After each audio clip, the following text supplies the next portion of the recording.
Once upon a time, in the quiet town of Ewe in Delta State, there lived a beautiful teacher named Mrs. Okimute. Everyone in the community adored her.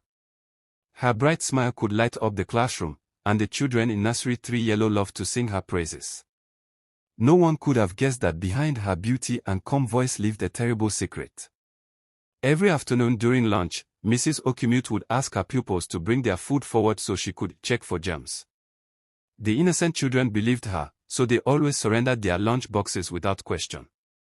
Once the door was locked, Mrs. Okimute would sit comfortably and eat every single meal, jollof rice, fried plantain, meat pies, and stews, until she was full.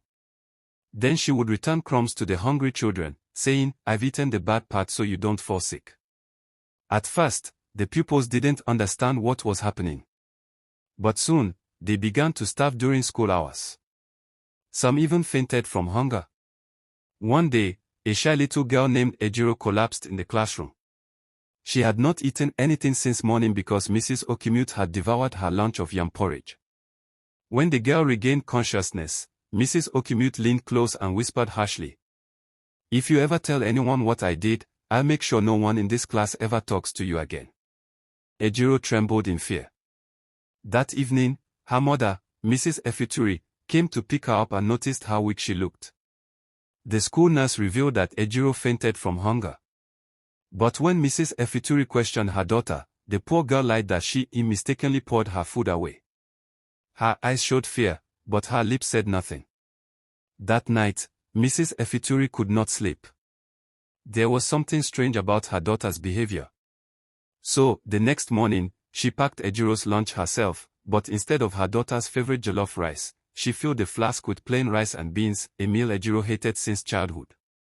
At school, Mrs. Okimute once again demanded all lunch boxes. When she opened Ejiro's flask, she frowned and hissed, "Tell your mother to stop giving you nonsense. I want jollof rice next time." Still, she ate it all. When Ejiro got home that day, the flask was empty. Mrs. Efituri was shocked. Her daughter could not stand the smell of rice and beans, yet she claimed to have eaten everything. The mother's suspicion grew. The following day, Mrs. Efituri packed Mrs. Okimute's favorite, rich jollof rice with fried fish, and decided to drop Ejiro off herself. She watched as Mrs. Okimute welcomed the children and collected their lunch boxes, neatly arranging them by her own preference. To other parents, she looked like a hardworking teacher, but Mrs. Efituri saw through her pretense. Later that day, she reported her suspicions to the headmistress, Madam Onojite, who was surprised. "Mrs. Okimute. She's one of our best teachers." "Are you sure?"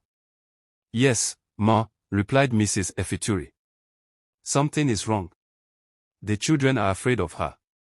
Madam Onojite promised to investigate quietly. That afternoon, she called Mrs. Okimute into her office. "Veronica, Mrs. Okimute," she began, "there are reports that some pupils' food is being tampered with." Mrs. Okimute gasped dramatically. "Oh. God forbid. Me. Eat their food. Never." The headmistress nodded slowly. "I believe you. But please, be careful." When Mrs. Okimute left the office, her face darkened. "Who reported me?" she muttered. "Who told her?" That day, she punished the entire class with silence, watching them with cold, angry eyes. A week later, a new pupil named Mimibi joined the class. Mimibi's mother was a caterer from Bomodi, and her daughter always brought delicious food, meat pies, snacks, fried rice, and suyo. When Mrs. Okimute saw Mimibi's lunch for the first time, her eyes shone with greed. "Oh, Mimibi," she said sweetly. "Bring your food. Let me check for germs." But Mimibi shook her head. "My mommy said I should not give my food to anybody." The whole class gasped. Mrs. Okimute frowned and forced her to hand it over. She ate everything greedily, leaving only crumbs.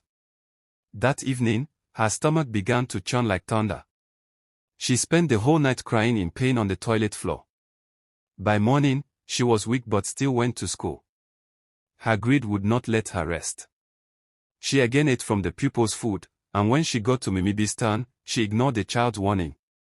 "Auntie, My mommy said if anyone eats my food, they will be sick. Mrs. Okimute laughed. Nonsense. Eat your food, I'll eat mine. But minutes later, she clutched her belly in agony. The children screamed as she fainted. She was rushed to the hospital, where the doctor ran tests. Hours later, he told the headmistress. Madam, your teacher is alive, but we found traces of a strong prescription drug in her system, medicine meant for a child with a heart condition. Just then, Mimibi's mother arrived. When she heard the teacher's name, she covered her mouth in shock. Oh, Jesus. That food wasn't meant for anyone else. My daughter has a rare heart condition. Her medication is mixed into her meals. If a healthy person eats it, it can destroy their kidneys and heart. The truth hit everyone like a bolt of lightning. Mrs. Okimute had poisoned herself with the very food she stole.